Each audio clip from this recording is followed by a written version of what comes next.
Hello, beautiful people. I hope you're having a lovely morning, day, or night, wherever you are. This episode is going to be focused on reflection. So, I am turning 25 this year. I know I don't look it, the baby face. I have good genes. What can I say? Shout out to you, mom. This year, I am turning 25, and I've decided that it's the year that I changed my life. I feel like 25 is that age where it's the halfway point between being young and still having time to figure out life, having time to navigate, finding yourself and what you want to do with your life, and the point where you're grown and have to have your shit together. You're at that point where you're obviously not old. You're still young. You still have a majority of your life ahead of you, but you're no longer that carefree 21-year-old who can make all the mistakes. You can make decisions without thinking about your future. You can just live in the moment. 25 is that point where your life really starts to get real. I'm realizing that life is passing me by, and I've reflected on the major goals that I want to achieve, and I'm at that scary point where I feel like if I don't start being intentional about my actions, intentional about the time that I have, I'm gonna blink and I'm at 40 or 50 and I haven't achieved any of the things that I wanted to achieve. I haven't achieved any of the goals that I set for myself, and I'm not in a position that I want to be. I haven't set myself up for the life that I want. Like, shit's getting real. Like, my metabolism isn't what it used to be. I can't just eat junk. If I even smell alcohol now, I will be hungover the next day, and the whole day will be written off because my body just isn't the same. Like, I can't hack the things that I used to be able to hack in my early 20s or as a teenager. Like, I'm at the age where I'm seriously thinking about my pension and ensuring that I'm putting enough money towards it. And as silly as it sounds, like, 5 years ago, that was just like a distant future to me. It was never on my radar. It's never something that I thought about. It's just something that I thought, my mom has a pension, like, that's not my problem. It's none of my business. But now it is my business. Like, these serious life things are now a priority for me. It's really the time where I need to sit down and reflect on what I want to achieve, where I want to be in my life, and the changes that I need to implement in order to get there. 25 is that weird age where you can scroll in social media and see someone your age getting engaged, having a baby shower for their second baby, getting their first house, while you're 8 episodes deep in a reality series that you started 24 hours ago. And you're couch rotting 8 episodes deep into a series that you started less than 24 hours ago. Suspects wearing a cream top, holding a mic, and looks guilty as hell.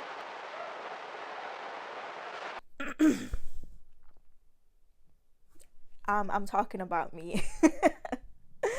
What I'm saying is, it's at that point, you're at that point where the contrast really starts to show. You're at that point where some people really appear to have life figured out, while others are still trying to ensure that they have their 5 a day. And it's not about unfair comparison, because everybody has their own timeline. What happens to someone at 25 can happen to you at 30.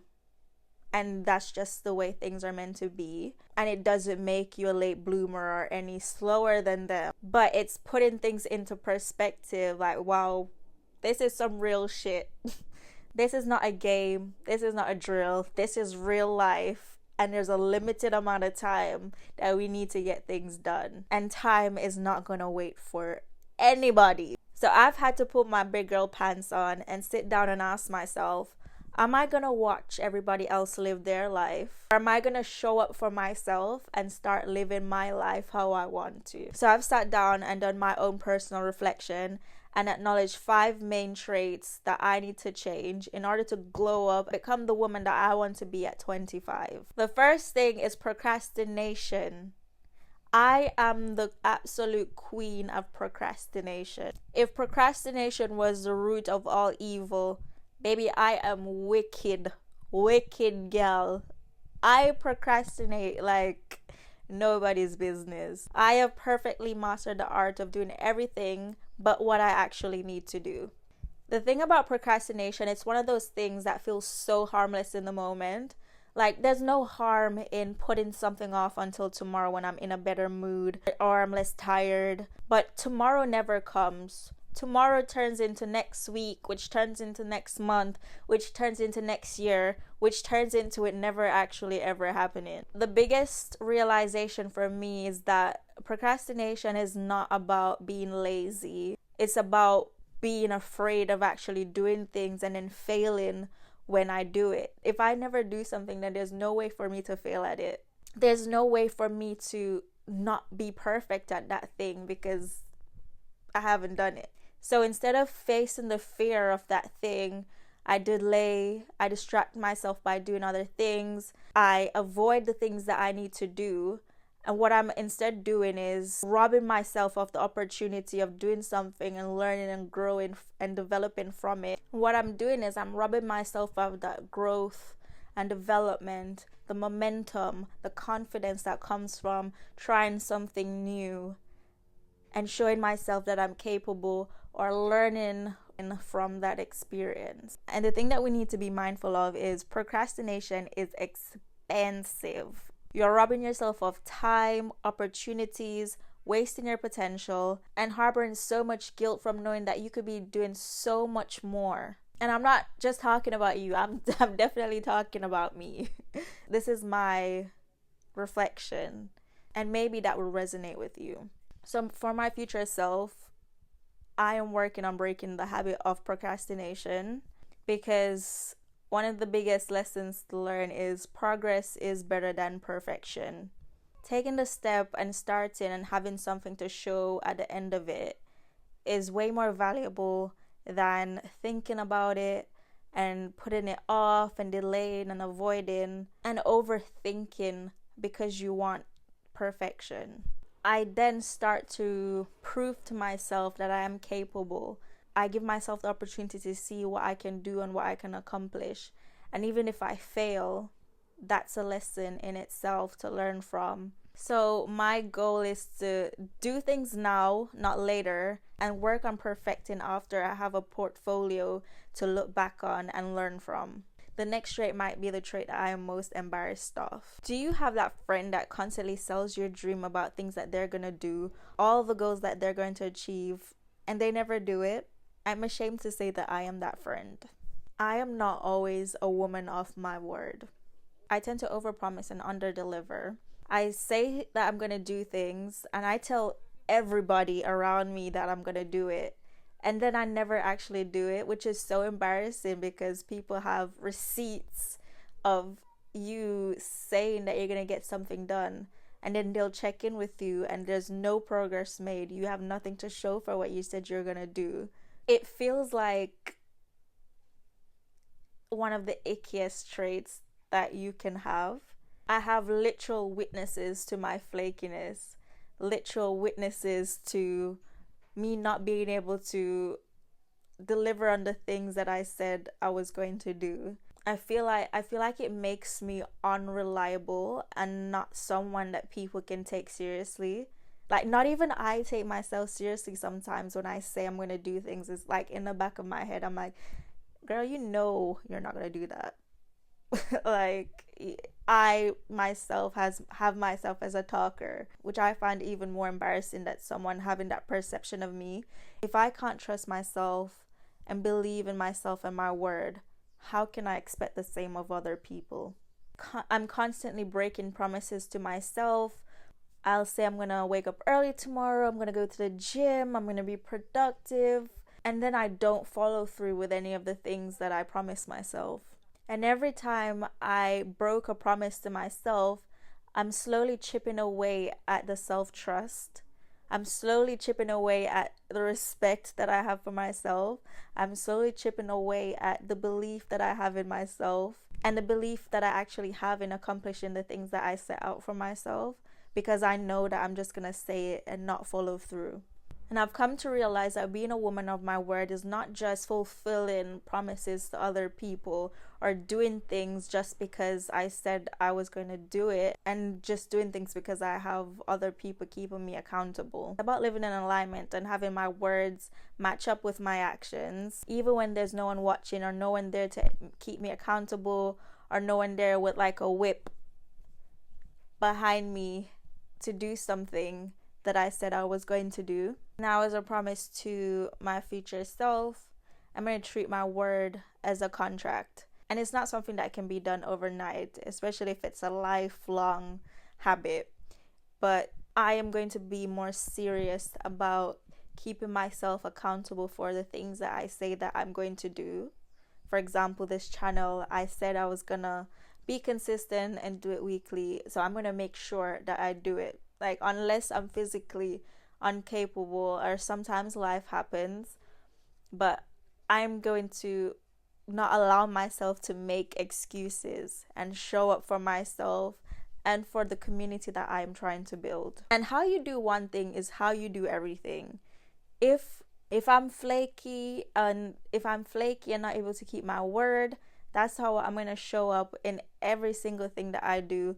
And that's just not the vibe. That's not what I want to be known for. That's not the energy that I want to put out into the world.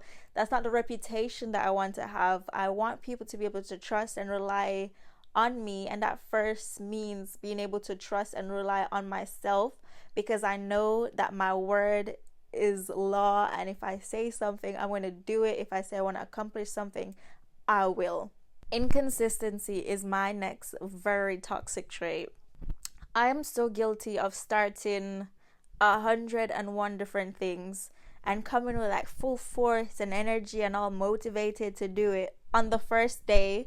And by day 2 or 3, I've completely lost interest, no longer motivated to do that thing. And I repeat the cycle over and over and over and over and over. The only thing consistent about me is the fact that I am inconsistent. That's the worst flex ever. I'll start a new routine or a new hobby, then in no time I'm completely over it. I would give myself too much grace and not hold myself accountable on the various different journeys that I start. Allow myself to use the cop out of I'm not in the mood or I'm not motivated to do it today. But the thing about it is, inconsistent effort gives you inconsistent results. It doesn't matter how much potential you have. If you're only showing up for yourself when it's convenient, that potential is going to be unproven. I'm doing a disservice to myself by constantly being inconsistent, because I never show my full potential, both not to myself and not to other people. I've realized that being consistent allows me to build up that trust within myself again, that I am capable of doing the things that I want to do and achieving the things that I want to achieve. And it is the foundation of everything else. It's the foundation of confidence, it's the foundation of discipline, and it's the foundation of growth. And we are all about growth. So I've decided that the woman that I want to be is someone who doesn't just talk about what they're going to do. I want to talk the talk and walk the walk. I want to be someone who takes small actions every day to get me closer towards my goals. I want to be someone who does what they say they're going to do, who shows up for themselves every day and takes action. So yeah, me and inconsistency, we don't go together no more. We're breaking up. Inconsistency is in my past. We're moving on to bigger and better things. Next thing that I'm working on is shifting my mindset. Shifting from a mindset of scarcity to one of abundance. For a long time, I operated from a place of lack. I don't have enough money. I don't have enough time. Either I'm not enough or something else isn't enough. And this mindset keeps me small, allowing me to hold myself back and self-sabotage, blaming things on a lack of resources rather than a lack of action for myself, a lack of being proactive and going out and seeking opportunities for myself. This limited mindset makes you feel like you have to compete with other people because there's a limited amount of recognition, limited amount of resources, limited amount of money, limited amount of opportunity. So in order to step into the woman that I want to be, I am letting go of this mindset. I'm allowing myself to believe that there is enough space for me. There are abundance of opportunities. The world is literally my oyster. Whatever I want, I can go out there and get it with hard work, with putting in the time and the effort and being intentional about my actions. Whatever I can dream of, it can be my reality. Whatever I want, I can manifest. Literally, my thoughts become my reality. And if I think from a place of abundance, my reality can only be abundant. I have so much trust in the timing of life, in God's time.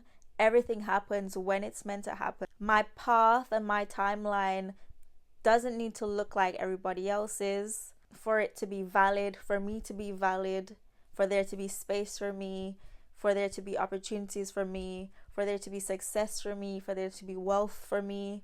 This mindset shift is going to allow me to stop focusing on the things that I lack and rather focus on the things that I have, like my voice, my creativity, my ability to shift and evolve. And that in itself is abundance. That can come from within me, and it is a limitless amount. And last and definitely not least, confidence. This one is so personal to me. Growing into myself, one of the things that have held me back so much is not having the confidence in myself, being able to show up as myself authentically in every situation. I always feel like I need to be a chameleon and shift and hold myself back in different situations for fear that I may not be accepted as I am. I'm working to have more confidence in myself and what I bring to the table, knowing that I am enough as I am. If everyone else can be authentically themselves, why not me?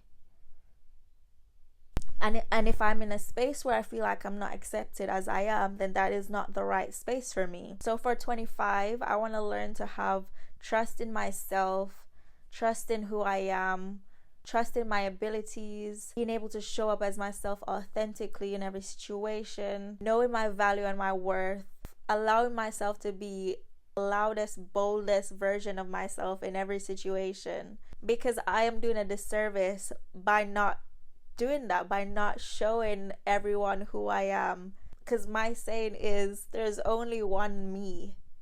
If I try to hold myself back and be a version of myself that I think that other people might like, or a version of myself that is more like someone else, there's already one version of that person. There's already one version of that person. And if they can be authentically themselves, why do I not feel confident enough to be authentically myself as well? I'm learning to hype myself up, like how I'll hype up other people, hype up my friends, my family. I am done shrinking and hiding and diminishing myself and presenting like only a version of myself. I am going to show up authentically myself in every situation. That annoying, goofy person who just wants to be around the people that I love, be around like-minded people, and just be good vibes and good energy for the people that I'm around. I'm gonna own the fact that I am not here by accident. I'm here because God decided that I needed to be here for a purpose. I'm here because God decided I have a space in this world, and I'm going to occupy and own that space unapologetically because I have so much to offer and I don't need permission from anyone. So in recognizing there are changes I need to make for future me, there are actions that I'm taking to keep myself accountable. One of the things that I'm most excited about is taking pride in my appearance. Like every day, even if I don't have somewhere to go, I'm in the house, I'm getting up, I'm getting ready, doing my hair, putting on something cute, and not just sitting around in my pajamas, bed rotting like a bum. I'm getting myself ready, because when you look good, you feel good. Giving yourself the best opportunity to show up as the best version of yourself. I decided that I want to present myself in a way that I want to be perceived by other people. You can't present yourself as a confident, reliable, trustworthy person if you don't even take pride in your appearance. That's the first thing that people see. How you present yourself. That plays such a big part in people's first impression of you, which then influences how they treat you, the opportunities that you're given. how they interact with you, and the relationships that you may make. I want to walk past the mirror and see a version of me that reflects how I want to feel. I want to feel confident. I want to feel put together and present. It's not about dressing up and meeting societal standards. It's about honoring myself and presenting myself in the best way possible. Choosing to look intentional and presentable, even on casual days, even when I'm not doing anything, shows the respect that I have for myself, shows how I view myself. Like, if I'm holding myself to a high regard and I'm presenting myself the best way that I can, it's a reflection of how I feel about myself. It's literally self-care in action. Whether it's doing my skincare, doing a bit of makeup, getting dressed, doing my hair, all these little things add up. It creates a shift in energy. It creates a internal shift in my self-confidence, which then affects how I show up. It affects how I present myself, how I show up to the rest of the world, and how I approach situations. Have you ever just left the house and you don't feel good about your outfit? You don't feel good about, like, you're like, oh, I wish I wore something else. Or you show up to a function and you feel considerably underdressed compared to everybody else. You just walk around with your head down. You try not to be seen. You try not to be present. You don't want anyone to think about you how you're currently thinking about yourself. You don't want to be seen, so you try to keep yourself small. That's why it's important to ensure that you're putting yourself together and showing up as the best version of yourself. You don't hide yourself. You don't hide your shine. You don't try to close up in your shell and not be perceived by other people. You don't want other people to think similarly to how you're thinking because you don't feel your best self. I've also started being more intentional about planning my day-to-day, writing down my goals, making mood boards, having physical versions of my thoughts instead of them being in my head. Keeping them in my head removes some of the accountability. If I have a physical representation of my thoughts, whether that's making a to-do list, having a vision board, it makes it more tangible. It's putting something in place that keeps me accountable, putting something in place that makes me see what I need to work on. It also allows me to check in with myself and monitor my progress, because I can look back on the goals that I set myself or the to-do list that I made and see how much progress I've made, whether that's throughout the day, over the course of weeks, months. It allows me to keep track of my progress, monitor where I'm at, and keep myself accountable. The next thing that has been so crucial is having accountability buddies. I share my goals with these people, whether it's friends or family members. If we have something in common, whether that's social media or making money or having side incomes, I make these people accountability buddies for various things, so that we share our progress with each other and have routine check-ins on where are you with this, have you made any progress since we last discussed, or if I haven't posted a video, they're like, Regina, where's the video? Is it coming? Is someone outside of yourself that keeps you in check, but in like a loving and supportive way. That's not judgmental if you haven't done what you said you're gonna do, but encouraging and being that voice of reason, that voice of get your shit together when you're too lenient on yourself. I think that's one of the best changes that I've made, having my accountability buddies for different things, having someone that will encourage and support me while also reminding me of my goals, reminding me of what I'm trying to achieve, and checking in with me to make sure that I'm making the progress and what I said I was going to do. So the next thing that I've implemented is working on building a solid routine. So having a night routine that sets me up for the next day, having a morning routine that sets me up for a productive day ahead, building a realistic routine that fits into my life and is not too hard to maintain, a routine that's in alignment with what I want to achieve, that's intentional, that focuses on all the areas I feel are important, like self-care, eating healthy, working out, and allows me to rest so I can show up as my best self in every area. And finally, last but certainly not least, I have started being so honest with myself, holding myself accountable. Like, cut the shit. You can lie to anybody else, but not yourself. Don't lie to other people, but you get what I'm saying. Just being truthful and honest. And if I know that I'm not gonna do something, don't say it. Keeping myself accountable and telling myself the hard truths.